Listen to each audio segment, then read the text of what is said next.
The Iranian Revolutionary Guards Corps on June 18th announced that the country's first class of hypersonic ballistic missile, the Fattah, had been used to engage Israeli targets in the early hours of the day. The Corps reported that the missile proved capable of penetrating Israel's multi-layered air defense network and was fired as part of the 11th wave of strikes under Operation True Promise 3. The operation was launched in response to Israeli air attacks on a wide range of Iranian military and civilian targets in the early hours of June 13th, which saw both countries launch multiple waves of retaliatory attacks against one another. The Revolutionary Guard, which operations Iran's ballistic missile arsenal, stated that employment of the Fattah marked the beginning of the end for Israel's mythical missile defenses. The powerful and highly maneuverable Fattah missiles repeatedly shook the shelters of the cowardly Zionists tonight, sending a clear message of Iran's strength to Tel Aviv's warmongering ally, which continues to dwell in delusions and false assumptions, the Corps claimed, stating that the new missile class left Israel defenseless against its precision strikes. Fattah missile unveiled in June 2023, the Fattah has a 1,400-kilometer range, and according to Iranian sources uses a hypersonic glide vehicle to achieve a terminal speed of Mach 13 to Mach 15. Its combination of speed and maneuverability make it nearly impossible to intercept.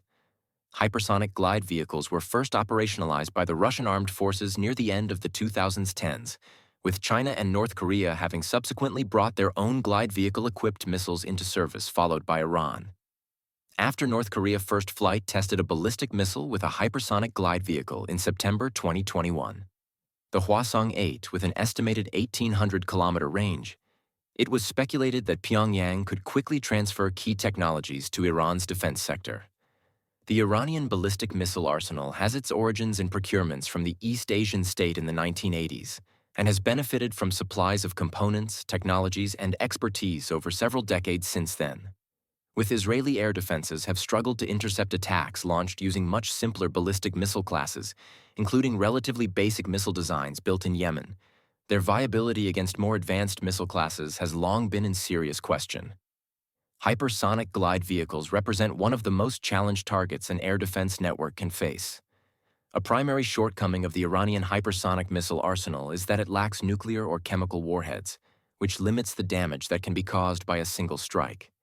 It also remains uncertain how large Iran's arsenal of Fattah missiles is, and the missile class's cost-effectiveness compared to other classes.